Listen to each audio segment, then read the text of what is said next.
Grief, we must understand, it is on many different levels. Somebody close to them died somewhere, they will feel this because within the body there is a certain process. Because what you call as a parent is the basis of this body. There is a very deep memory connection between the two.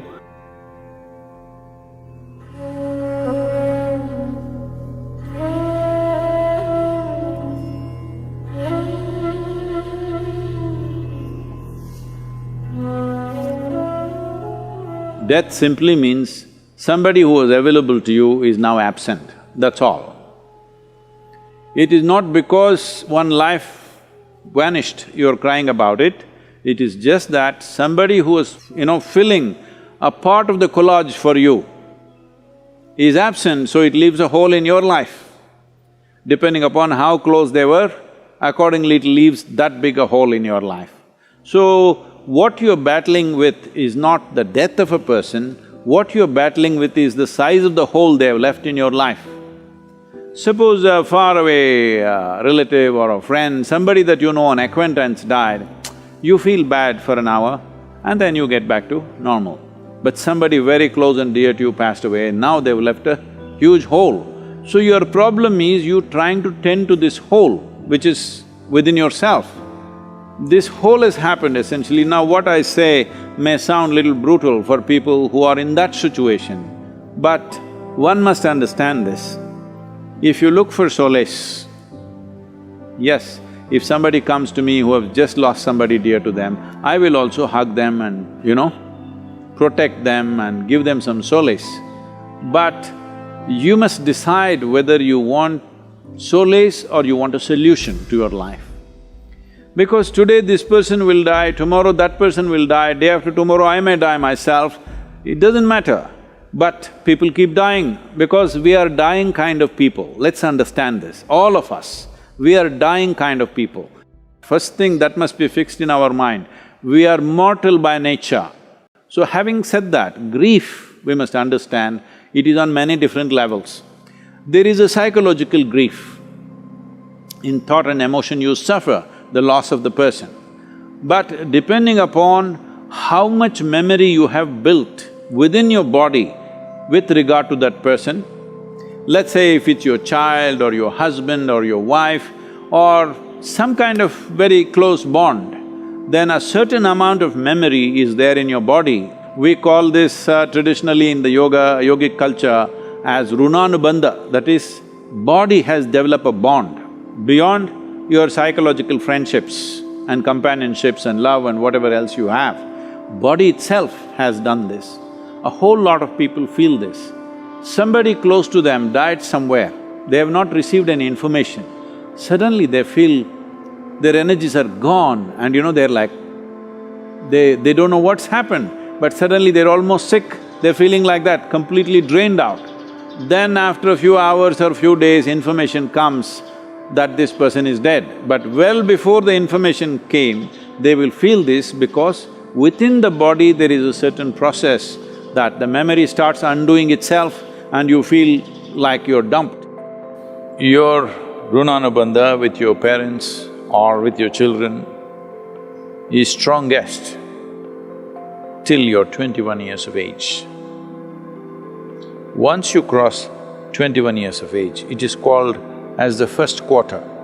In the yogic way of looking at it, 84 is the cycle of life. The first quarter is 21. Up to 21, if you lose a parent or if you lose a child below 21 years of age, the pain will not just be emotional, it'll be physical. It will manifest in the body because there is a strong runanubandha. But beyond 21, it is largely psychological and emotional. When we say runanubandha, what you suffer emotionally or psychologically, that's not what we're talking about. We are talking about physical memories. Bodies have memories. Because what you call as a parent is the basis of this body. There is a very deep memory connection between the two that is at its strongest till 21 years of age. Once you pass that, it is weakened. Is it gone? Not totally gone, weakened. Let us say you're 42 years of age and you're a man, then you still have a reasonably painful runanubandha. But let us say you're 42 years of age and you're a woman, your runanubandha is almost negligible.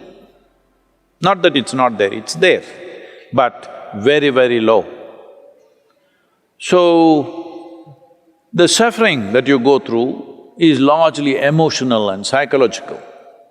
If you're psychologically very stable, emotionally balanced, you will see you will handle it quite effortlessly because there is no physical turmoil going on in the system. But the same thing, if they lose their husband, that runanubandha is physically painful because that is a different type of runanubandha. A child below 7.5 years of age doesn't have much runanubandha. The mother and father may have enormous runanubandha, but on the other side, there is not much runanubandha. This is not just for psychological reasons. A child below 7.5 years of age doesn't suffer much, doesn't go through the turmoil physically. May suffer because of not being taken care of and, those kind of situations if they are there. I don't want to go into the detailed mechanics of what it is, but if you are over 42 years of age and you are a woman and you lost a parent, this is why in this culture, women are not required to do karmas. Karma is done for the dead, not so much for you. But if you're below 21 years of age, it's very, very important you do it because it's both for the dead and for you. It's very important for you because the person who died, whatever happens, happens.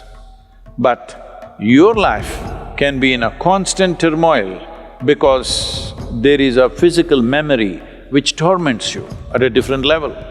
Even if you're mentally stable, emotionally very balanced, still there is a certain torment going within you.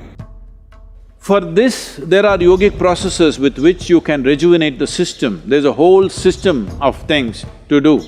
Here at the yoga center, we've kept it very alive. For people who lose their loved ones, we do certain processes so that the physical memory is taken away. Once the physical memory is taken away, the psychological suffering can be dealt with by the individual person much more easily. How to perform karmas and kriyas for dead if you are not able to physically do something? The simple thing is to go into a 3-day period of sadhana, because internally you can do this. Beyond a certain age, it is largely for the dead that we are doing it.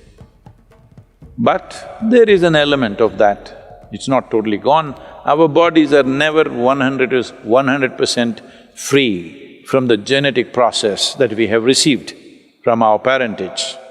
There is a way to be above that, but we are not absolutely free. Physical body functions in a certain way. So, just 3 days of withdrawal and a certain type of sadhana, if you don't know anything else, simply just do the Maha Mantra, Om Namah Shivaya intensely for 3 days as much as you can. A minimum of 4.5 hours a day if you do this, you don't have to really bother about that because it's also nice to withdraw, it's a sensitive time, but now deaths and funerals and what happens post-death is all become a social nonsense that you have to have people at home, you have to serve them drink, you have to serve them food. This… in the Western countries it's become a big thing, even in India, certain kind of thing is building up. It's best that you just withdraw from society and nonsense and spend some private time when somebody significant in your life passes away. it's important that you withdraw and do something with yourself rather than simply trying to run the social thing like a distraction. This social thing is, people's way of handling their grief is, let's go to the movie, let's read a book, let's watch the television. Don't look for distractions. When there are troubles within us, we must address it head on. Don't look for distractions. Distraction is not a solution.